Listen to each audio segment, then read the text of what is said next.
നമുക്ക് വേറൊരു ദിവസം പോവാം. വേണ്ട, എനിക്ക് എങ്ങോട്ടും പോണ്ട. പറ്റിക്കോ എന്നെ. അല്ല മോളെ. അതെ, ഞാൻ വഴക്ക അമ്മയോട്. എനിക്ക് കാണണ്ട. സോറി മോളെ, നമ്മുടെ ആരുടെയും കുറ്റം കൊണ്ടല്ലോ. എന്നാ പൊന്മുടിയിൽ പോണ്ട, വേറെ എവിടെങ്കിലും പോവാൻ നോക്ക്. അച്ഛനെ വിളിച്ച് പുതിയ സ്ഥലം കണ്ടുപിടിക്കാൻ പറ. അത് ചെന്ന് പറ. ചെല്ലി പോ. വേറൊന്നും അല്ല മോളെ. ഇനി മോളോട് സത്യം പറയാം. അച്ഛന് നല്ല തിരക്കാ, അതുകൊണ്ടാ ട്രിപ്പ് മാറ്റിയത്. എനിക്ക് അപ്പോഴേ തോന്നിയതാ. ഞാൻ എന്റെ ഫ്രണ്ട്സിനോട് എല്ലാരോടും പറഞ്ഞുപോയി.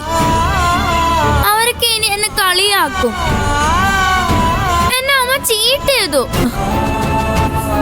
മോളെ നീ ഇങ്ങനെ കരയല്ലേ. നോക്ക്, നീ കരഞ്ഞ അമ്മയ്ക്ക് സങ്കടാവും. നുണച്ചിയ അമ്മ. അമ്മ നുണച്ചിയ.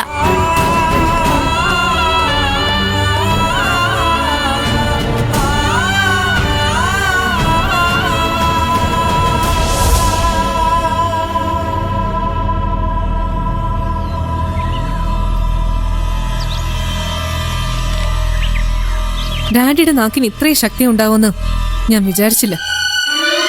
ഡാഡിയുടെ ആഗ്രഹം പോലെ തന്നെ നടന്നു. ട്രിപ്പ് ക്യാൻസലായി. എന്ത് പറ്റിയ ഡാഡിക്ക് എന്താ? സ്വന്തം ആഗ്രഹം നടന്നില്ലേ, അതുപോലെ. നിങ്ങളുടെയൊക്കെ നന്മയ്ക്ക് വേണ്ടി ഞാൻ ഓരോന്ന് പറയുന്നത്. അത് ഞങ്ങൾക്കും കൂടി തോന്നണ്ടേ. ഒരിക്കൽ ശ്രുതിമോളെ കാറിടിപ്പിച്ച് കൊല്ലാൻ നോക്കിയത് മറന്നിട്ടില്ലല്ലോ നീ? പേടിയാ അവളെയും കൊണ്ട് എങ്ങോട്ടെങ്കിലും പോകുന്നത്. അതെന്താ നീ മനസ്സിലാക്കാത്തത്? എനിക്കൊന്നും മനസ്സിലാക്കണ്ട.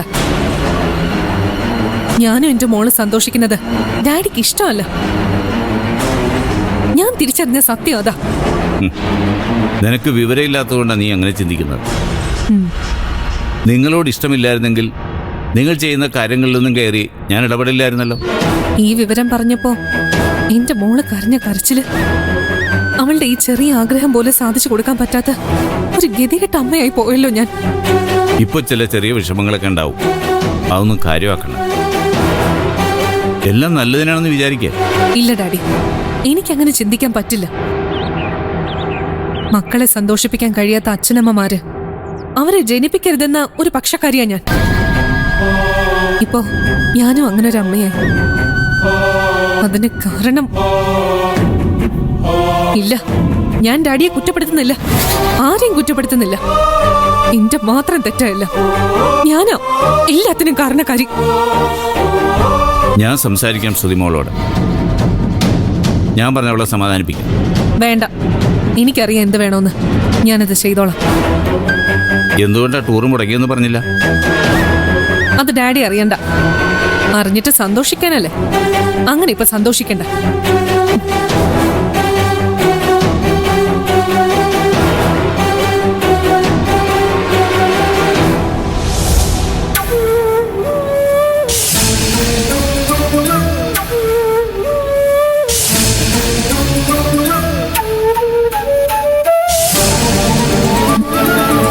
മോൾക്ക് നല്ല വിഷമമായി.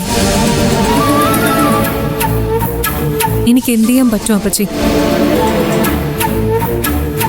ഇതറിഞ്ഞിരുന്നെങ്കിൽ അവളോട് ട്രിപ്പിനെ കുറിച്ച് പറയാതിരുന്നാ മതിയായിരുന്നു. ഇതിപ്പോ പറഞ്ഞും പോയി. ഇതാ പറയുന്നത്, നമ്മൾ ആരെയും മോഹിപ്പിക്കരുതെന്ന്. എനിക്കൊരു അത്യാവശ്യം വന്നോണ്ടല്ലേ അക്ഷരേ. ഞാൻ നിങ്ങളെ കുറ്റം പറഞ്ഞില്ലല്ലോ. നമ്മുടെ സീരിയസ്നെസ് ഒന്നും കുഞ്ഞുങ്ങൾക്ക് മനസ്സിലാവില്ല. മനസ്സിലാവേണ്ട ആവശ്യമില്ല.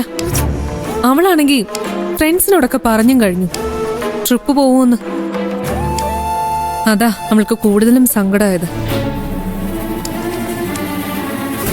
കുറച്ച് സങ്കടമൊക്കെ കുട്ടികൾ കൂടി അറിയണം.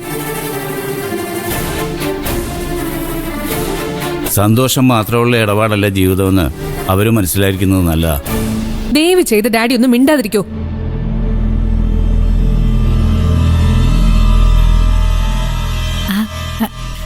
ഞാനൊരു കാര്യം പറയട്ടെ. എന്തായാലും ട്രിപ്പ് തീരുമാനിച്ചല്ലോ. നിരഞ്ജന് പെട്ടെന്നൊരു അത്യാവശ്യം വന്നുകൊണ്ടാണല്ലോ പരിപാടി മാറ്റിവെച്ചത്. നമ്മൾ അങ്ങനെ ചെയ്യുന്നില്ല. പകരം എന്താണോ നിശ്ചയിച്ചത് അത് തന്നെ നടത്തുന്നു.